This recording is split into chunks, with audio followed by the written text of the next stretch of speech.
El día que vi a ese niño ciego pidiendo limosna en la esquina del mercado de Puebla, algo dentro de mí se detuvo. Tenía un lunar en forma de media luna en el cuello, exactamente igual al que tenía mi hijo cuando nació hace 15 años.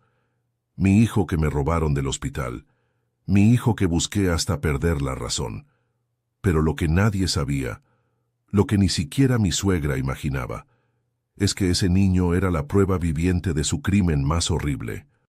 Y cuando finalmente descubrí la verdad, su mundo perfecto se derrumbó como castillo de naipes. Pero antes de entrar en la historia, apóyame dándole like y suscribiéndote ahora mismo. También quiero saludarlos. Déjame en los comentarios tu nombre, tu ciudad e ideas para próximas historias. Gracias. Me llamo Sofía Ramírez, tengo 40 años, y durante 15 años viví con un vacío en el pecho que nada podía llenar. Porque hace 15 años, cuando di a luz a mi primer hijo en el Hospital Regional de Puebla, alguien me lo arrebató. Alguien entró a la sala de maternidad y se llevó a mi bebé mientras yo dormía después del parto. Nunca lo encontraron. Nunca supe qué pasó con él. Y esa pérdida me destruyó de formas que nadie puede entender. Mi esposo Roberto y yo éramos jóvenes cuando nos casamos. Yo tenía apenas 25 años. Él, 28. Estábamos llenos de sueños, de planes, de esperanza. Cuando quedé embarazada, sentimos que la vida nos sonreía. Compramos una casita modesta en la colonia La Paz, pintamos el cuarto del bebé de azul cielo, llenamos la cuna de ositos de peluche. Todo estaba listo para recibir a nuestro hijo. El parto fue complicado. Hubo problemas, los doctores entraban y salían con caras preocupadas, y yo estaba exhausta, asustada, sintiendo que algo malo iba a pasar. Cuando finalmente nació, cuando escuché su llanto por primera vez, sentí que todo había valido la pena.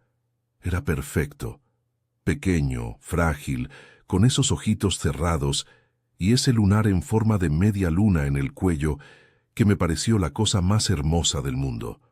Mi suegra Hortensia estaba conmigo ese día. Ella insistió en quedarse. Dijo que quería estar presente para conocer a su primer nieto. Recuerdo que la enfermera se llevó al bebé para hacerle algunos estudios de rutina, y yo me quedé dormida porque estaba agotada. Cuando desperté horas después, mi suegra seguía ahí, sentada en la silla junto a mi cama, con una expresión rara en el rostro, una expresión que en ese momento no entendí, pero que años después me perseguiría en las noches. «¿Dónde está mi bebé?», le pregunté. Ella me miró con esos ojos fríos que siempre tuvo, y me dijo que los doctores lo tenían en observación, que todo estaba bien, que descansara. Pero no estaba bien. Nada estaba bien. Porque cuando llegó el doctor 2 horas después, su cara lo decía todo. Venía acompañado de 2 policías y una trabajadora social, y las palabras que salieron de su boca me partieron el alma en pedazos que nunca se volvieron a unir. «Señora Ramírez, su bebé ha desaparecido. No lo encontramos en el hospital». El mundo se detuvo. Literalmente sentí que el piso se abría bajo mis pies y me tragaba entera. Grité tanto que perdí la voz. Grité hasta que me inyectaron algo para calmarme porque pensaban que me iba a dar un ataque. Roberto llegó corriendo del trabajo, pálido como la muerte, temblando, sin entender qué había pasado. Revisaron todo el hospital, cada sala, cada pasillo, cada rincón. Interrogaron a enfermeras, doctores, personal de limpieza, visitantes. Revisaron las cámaras de seguridad. Bloquearon todas las salidas, pero mi bebé había desaparecido como si nunca hubiera existido, como si alguien lo hubiera borrado del mundo.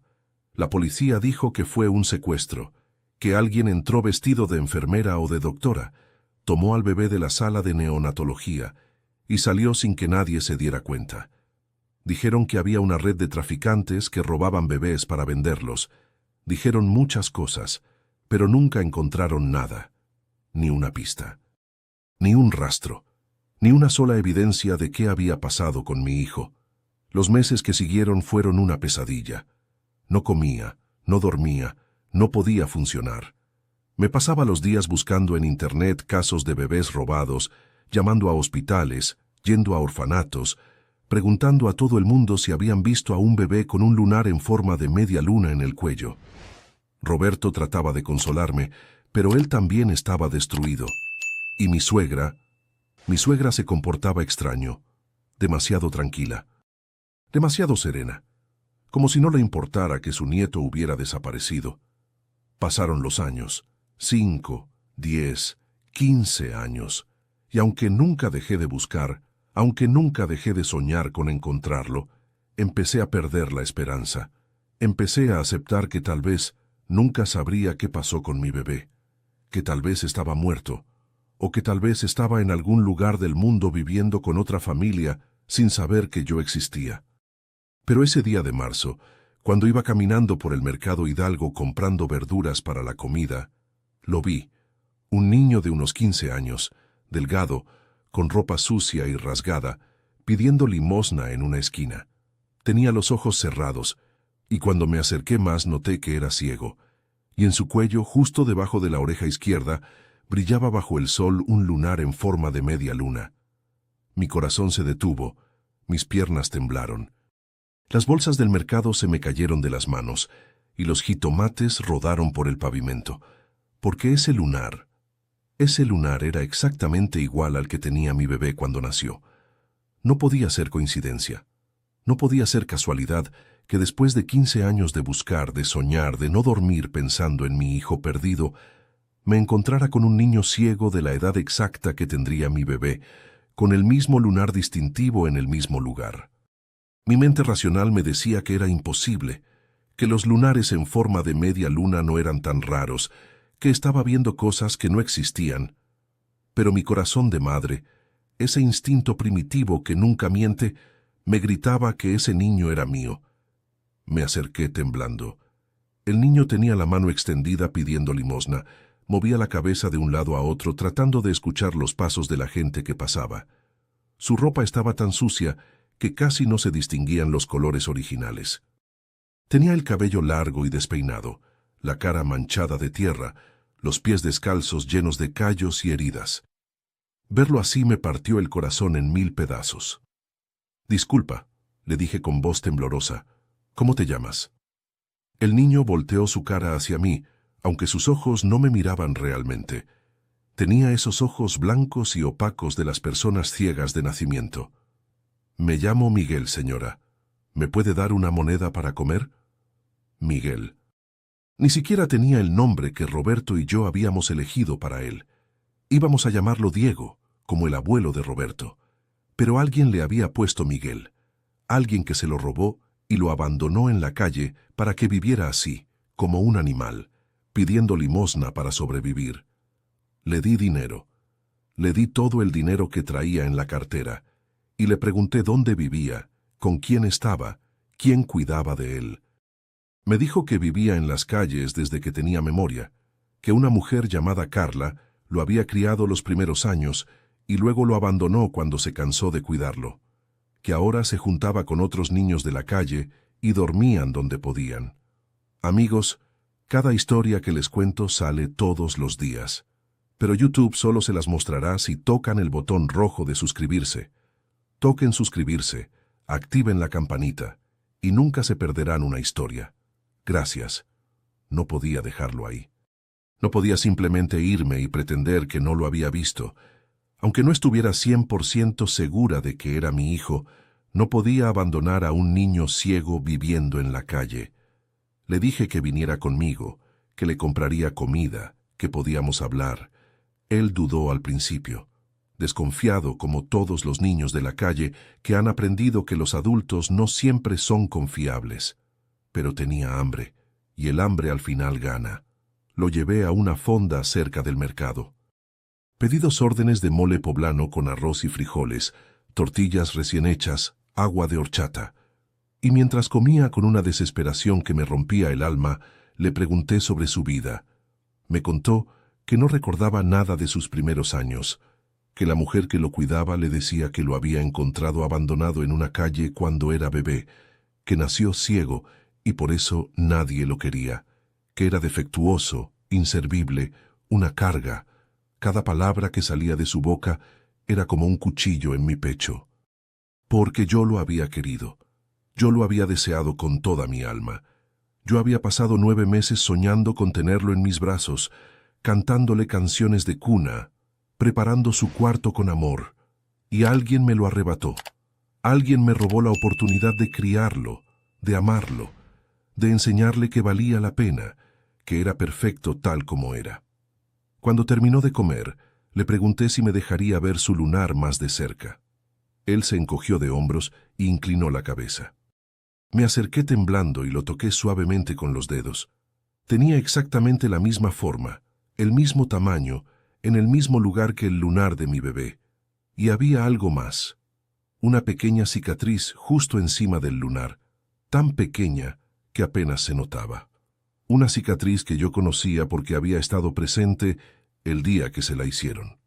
Cuando mi bebé nació, los doctores tuvieron que ponerle un pequeño monitor en el cuello para vigilar su ritmo cardíaco porque había tenido complicaciones durante el parto.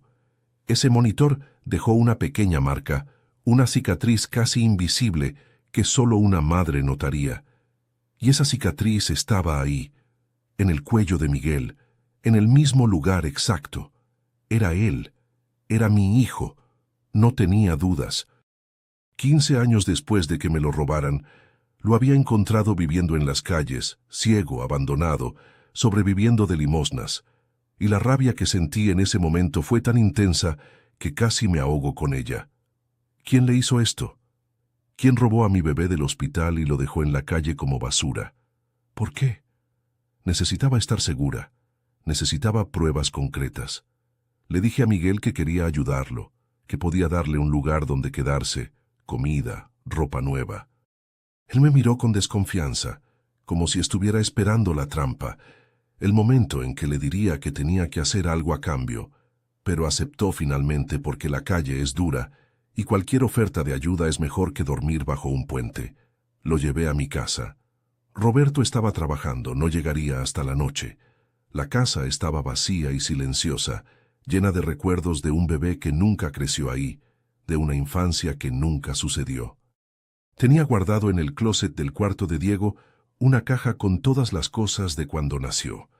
Las fotos del hospital, el brazalete con su nombre, la mantita con la que lo envolvieron y un mechón de cabello que le cortaron cuando nació y que yo había guardado como tesoro. Le pedí permiso a Miguel para tomarle una muestra de saliva. Le expliqué que quería hacerle una prueba de ADN, que tenía razones para pensar que podría ser alguien especial para mí. Él no entendía bien qué significaba todo eso, pero me dejó hacerlo. Tomé la muestra y la guardé junto con el mechón de cabello de mi bebé.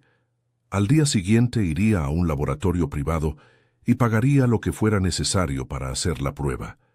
Necesitaba saber la verdad. Esa noche, cuando Roberto llegó y vio a Miguel sentado en nuestro sofá, limpio después de un baño, con ropa que le había comprado en el mercado, su cara se puso pálida. Se quedó parado en la puerta mirándolo fijamente, sin poder hablar. «Sofía», susurró finalmente, «¿qué está pasando?» Y yo le conté todo. Le mostré el lunar, la cicatriz. Le expliqué que había mandado hacer la prueba de ADN. Vi cómo sus ojos se llenaban de lágrimas, cómo su cuerpo temblaba tratando de controlar la emoción, porque él también había sufrido esos 15 años. Él también había llorado a nuestro hijo perdido cada noche. Él también se había sentido vacío e incompleto. Llamé a mi suegra. Le dije que necesitaba que viniera a la casa, que había pasado algo importante. Ella llegó 1 hora después con esa cara de molestia que siempre ponía cuando la interrumpían. Entró a la sala y vio a Miguel sentado ahí, y juro que vi algo en sus ojos, un destello de pánico, un momento de reconocimiento, y supe que ella sabía algo. Los días que siguieron fueron los más extraños y angustiantes de mi vida. Mientras esperaba los resultados del ADN, traté de acercarme a Miguel, de conocerlo, de recuperar aunque fuera un pedacito de esos 15 años perdidos. Pero era difícil. Él no confiaba en nadie. Estaba acostumbrado a que la gente lo tratara mal, a que lo vieran como una carga, como algo defectuoso que no merecía amor. Mi suegra Hortensia, empezó a comportarse de forma cada vez más extraña. Venía a la casa todos los días con excusas diferentes. Que traía comida, que quería ver cómo estábamos, que necesitaba hablar con Roberto de asuntos familiares.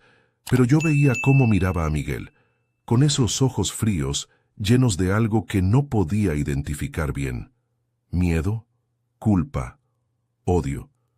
Un día la encontré tratando de hablar con Miguel a solas en el jardín.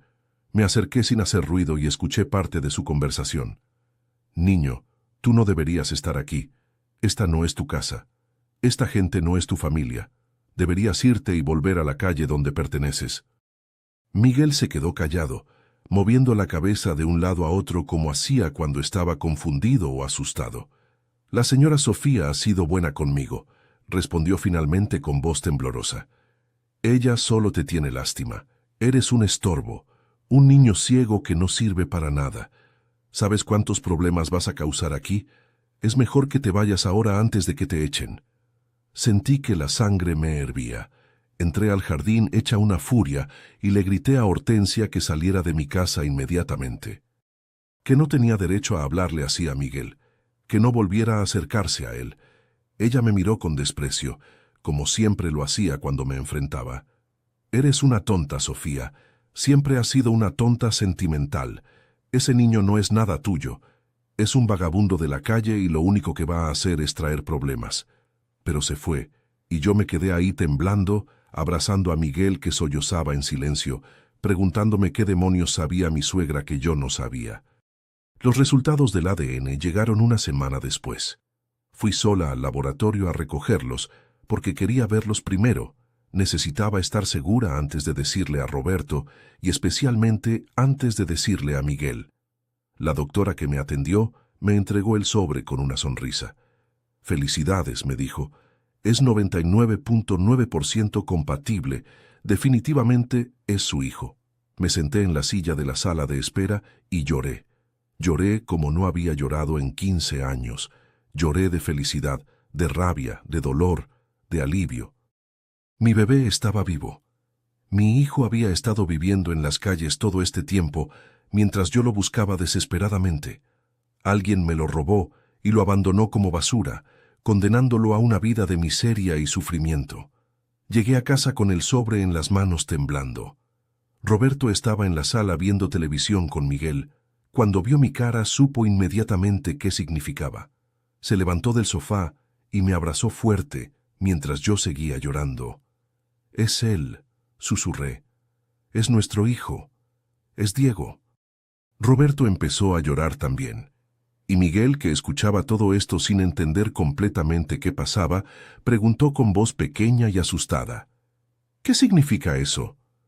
Me arrodillé frente a él y tomé sus manos entre las mías, y le dije las palabras que había soñado con decirle durante 15 años. Significa que soy tu mamá, que cuando naciste, alguien te robó del hospital, pero ahora te encontré, y nunca más vamos a estar separados. Pensé que Miguel se pondría feliz. Pensé que saltaría de alegría al saber que tenía una familia, que tenía una mamá y un papá que lo habían buscado toda su vida. Pero en lugar de eso, se puso a llorar. Lloró con una desesperación que me partió el alma, porque durante 15 años le habían dicho que era defectuoso, que nadie lo quería, que había sido abandonado porque era ciego e inservible. Y ahora descubría que todo era mentira, que tenía una familia que lo había amado desde siempre. Esa noche llamé a Hortensia y le dije que viniera a la casa, que necesitábamos hablar de algo urgente. Ella llegó con esa cara de molestia de siempre, pero cuando vio los papeles del ADN en la mesa de la sala, su rostro se puso pálido. «Es él», le dije mirándola fijamente a los ojos. «Miguel es mi hijo. Es el bebé que desapareció del hospital hace 15 años». Ella se quedó callada por un momento que pareció eterno, y luego dijo algo que me dejó helada. «¿Y qué? ¿Qué vas a hacer con eso? El niño es ciego, es defectuoso, no sirve para nada. Es mejor que se hubiera quedado en la calle». La miré sin poder creer lo que acababa de escuchar. ¿Cómo podía ser tan cruel? ¿Cómo podía decir eso de su propio nieto? «Fuiste tú», Susurré mientras todo empezaba a encajar en mi cabeza. Tú lo sacaste del hospital. Tú me robaste a mi bebé. Hortensia me miró con esos ojos fríos y calculadores que siempre tuvo. Y por primera vez en 15 años, vi algo parecido al miedo en su rostro. Porque sabía que la había descubierto. Sabía que su secreto horrible estaba a punto de salir a la luz. Hortensia no negó nada.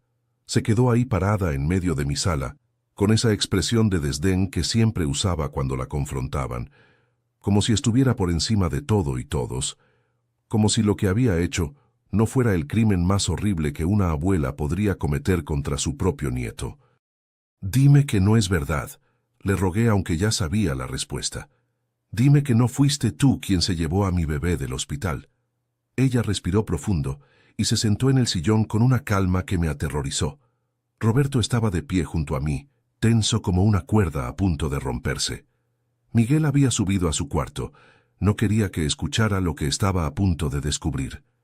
«¿Quieres saber la verdad, Sofía?», dijo Hortensia finalmente con voz fría. «Está bien. Te voy a contar la verdad. Sí, yo saqué al niño del hospital. Yo lo dejé en una calle lejos de aquí para que alguien más lo encontrara». El mundo se detuvo. Escuchar la confirmación de mis peores sospechas fue como recibir un balazo en el pecho. Roberto dio un paso hacia su madre, con los puños apretados. «¿Cómo pudiste?», gritó con una voz que nunca le había escuchado. «Era tu nieto. Era mi hijo. ¿Cómo pudiste hacernos algo así?». Hortensia lo miró sin la menor señal de remordimiento. «Lo hice por tu bien, Roberto. Por el bien de toda la familia. Cuando el doctor me dijo que el bebé había nacido ciego, que probablemente nunca vería, supe que no podíamos quedarnos con él. No podíamos permitir que un niño defectuoso arruinara nuestras vidas». Me temblaban las piernas. Tuve que sentarme porque sentía que me iba a desmayar. ¿Cómo era posible que alguien pensara así? ¿Cómo era posible que una abuela decidiera abandonar a su nieto solo porque tenía una discapacidad? «Era tu nieto», repetí con voz rota. «Mi bebé. Lo busqué durante 15 años. Lloré cada noche pensando que estaba muerto, y tú sabías dónde estaba. Sabías que lo habías dejado en la calle como si fuera basura». «No sabía que estaba vivo», respondió ella con frialdad. «Lo dejé ahí y me fui. Pensé que alguien lo encontraría y lo llevaría a un orfanato, o que moriría. La verdad no me importaba. Solo quería que desapareciera para que ustedes pudieran tener hijos normales después». Roberto se lanzó hacia ella. Lo agarré del brazo antes de que hiciera algo de lo que se arrepentiría. Estaba temblando de rabia, con lágrimas corriendo por su cara, mirando a su madre como si fuera un monstruo. Y tenía razón. Ella era un monstruo. Si quieren saber cómo termina esta historia y conocer muchas más, denle al botón rojo de suscribirse. Es gratis y me ayuda muchísimo. «Gracias. Voy a llamar a la policía», le dije tratando de mantener la voz firme. «Vas a pagar por lo que hiciste. Vas a ir a la cárcel por secuestro, por abandono de un menor, por todo». Por primera vez vi miedo real en sus ojos. Se levantó del sillón y trató de acercarse a Roberto. «Hijo, por favor entiende. Lo hice por ti. No puedes dejar que me metan a la cárcel. Soy tu madre». Roberto la miró con un desprecio que nunca pensé que sería capaz de sentir por su propia madre. «Tú dejaste de ser mi madre el día que abandonaste a mi hijo en la calle. Sal de mi casa y no vuelvas nunca». Hortensia trató de protestar, de justificarse, de hacernos entender su retorcida lógica. Pero Roberto la sacó literalmente de la casa y cerró la puerta con seguro. Y luego se derrumbó en el piso llorando como un niño, destrozado por la traición de su propia madre. Llamé a la policía esa misma noche. Les mostré los resultados del ADN. Les conté toda la historia. Les expliqué cómo Hortensia había confesado haber sacado al bebé del hospital hace 15 años. Vinieron a tomar nuestra declaración. Revisaron los archivos viejos del caso y al día siguiente fueron a arrestarla. La encontraron tratando de huir. Había empacado sus cosas y estaba a punto de tomar un autobús hacia Guadalajara cuando la policía la detuvo. La trajeron esposada a la estación y yo estuve ahí para verla. Quería que supiera que no iba a salirse con la suya, que esta vez iba a pagar por lo que hizo. Cuando la metieron a la sala de interrogatorios, me miró con odio puro. Como si yo fuera la mala de la historia, como si yo hubiera hecho algo malo al descubrir su crimen y denunciarla. Los siguientes días fueron un caos. Los medios de comunicación se enteraron de la historia y empezaron a llamarnos, a pedirnos entrevistas, a querer saber todos los detalles. La historia de la abuela que robó a su nieto ciego del hospital y lo abandonó en la calle era demasiado impactante para que los periodistas la dejaran pasar. Pero lo más difícil fue Miguel. Él escuchaba todo esto y no sabía cómo procesarlo. Durante 15 años le habían dicho que era defectuoso, que nadie lo quería, y ahora descubría que su propia abuela lo había abandonado porque era ciego. El rechazo más cruel que un ser humano puede recibir.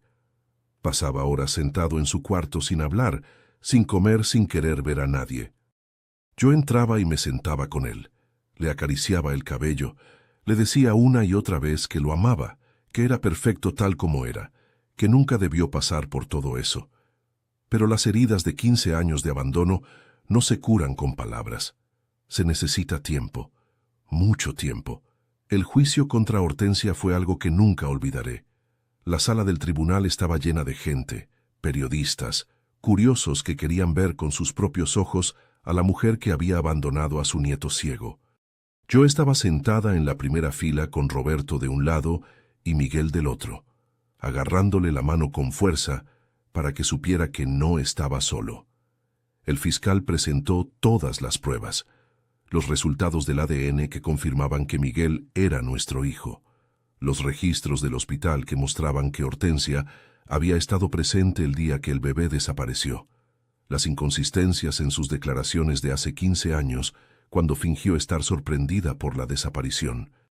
Y lo más importante, una confesión que había hecho ante los detectives pensando que su abogado estaba presente, pero que había sido grabada legalmente. En esa confesión, Hortensia explicaba con detalle cómo había planeado todo, cómo cuando el doctor le dijo que el bebé había nacido con problemas de visión y probablemente sería ciego de por vida, ella decidió que no podía permitir que un niño así arruinara la reputación de la familia. Como esperó a que yo me durmiera después del parto, tomó al bebé de la sala de neonatología, vistiéndose con una bata de enfermera que robó de un armario, y lo sacó del hospital escondido bajo su abrigo. Como condujo casi una hora hasta un barrio pobre de las afueras de Puebla, y lo dejó envuelto en una manta junto a un contenedor de basura. Escucharla decir todo eso con esa voz fría y calculadora, sin mostrar ni un ápice de remordimiento, me revolvió el estómago. ¿Cómo era posible que alguien fuera tan cruel? ¿Cómo podía vivir consigo misma sabiendo lo que había hecho?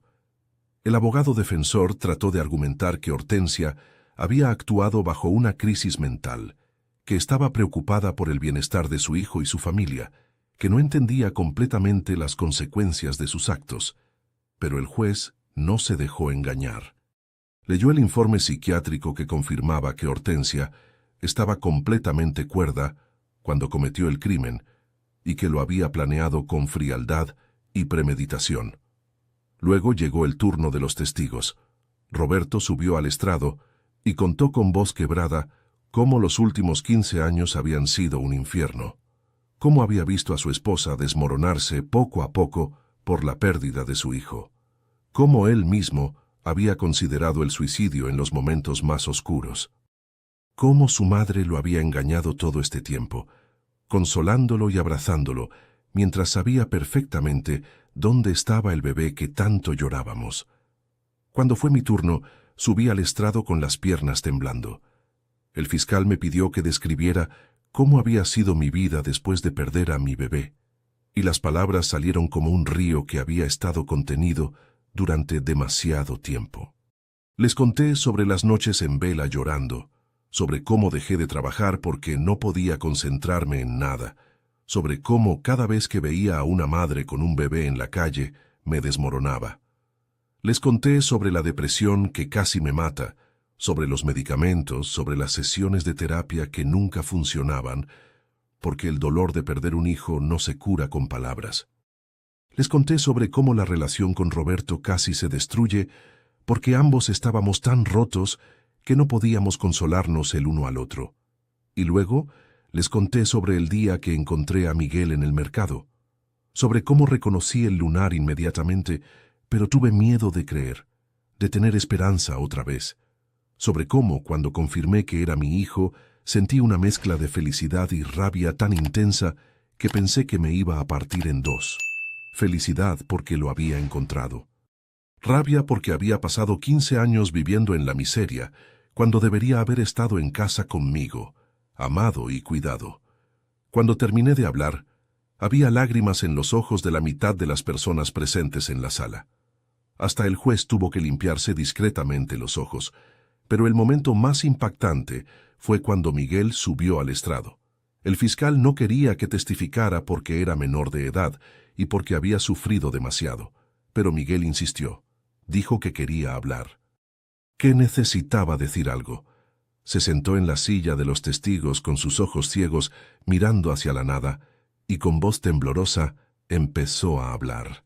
Les contó sobre su vida en las calles, sobre cómo la mujer que lo encontró cuando era bebé, Carla, lo cuidó los primeros años pero lo trataba como una carga, sobre cómo le gritaba constantemente que era inútil, que era un estorbo, que debería estar agradecido de que no lo hubiera dejado morir. Sobre cómo cuando cumplió 10 años, lo abandonó porque ya no quería cuidarlo más.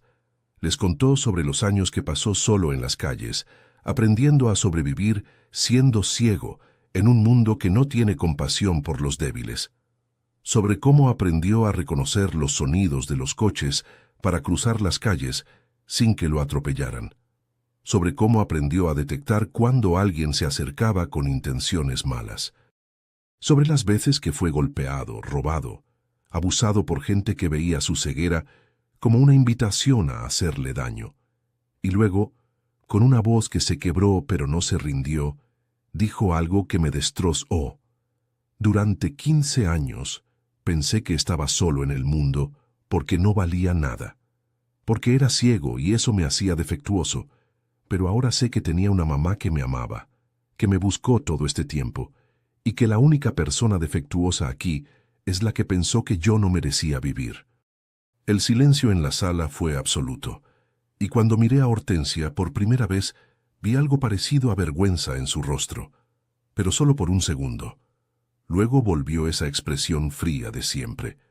El juez no tardó mucho en dar su veredicto. Declaró a Hortensia culpable de secuestro, abandono de un menor y falsedad en declaraciones oficiales. La sentencia fue de 20 años de prisión sin posibilidad de reducción de condena, 20 años encerrada pagando por lo que le hizo a un bebé inocente. Cuando la llevaban esposada fuera de la sala, trató de voltear hacia Roberto. Trató de decirle algo, pero él ni siquiera la miró. Simplemente me abrazó a mí y a Miguel, y salimos de ahí como la familia que siempre debimos ser. Han pasado 6 meses desde el juicio. 6 meses desde que Hortensia fue sentenciada y encerrada. 6 meses desde que finalmente pudimos empezar a sanar como familia. Miguel ahora vive con nosotros permanentemente. Cambiamos legalmente su nombre a Diego Miguel Ramírez, para honrar el nombre que le habíamos elegido, pero también el nombre con el que vivió 15 años. Le arreglamos el cuarto que había sido preparado para él hace tanto tiempo, lo llenamos de cosas que le gustan, le compramos libros en braille, le conseguimos un bastón especial para ciegos. Pero lo más importante es que le estamos dando algo que nunca tuvo: amor. Amor incondicional que no depende de si puede ver o no, de si es perfecto o tiene una discapacidad. Amor de verdad, del que nunca se acaba, del que construye en lugar de destruir. Está yendo a terapia 2 veces por semana. El psicólogo dice que va a tomar años recuperarse completamente del trauma de 15 años viviendo en abandono, que las cicatrices emocionales son más profundas que cualquier herida física. Pero también dice que Diego es increíblemente fuerte, que tiene una resiliencia que pocos seres humanos poseen.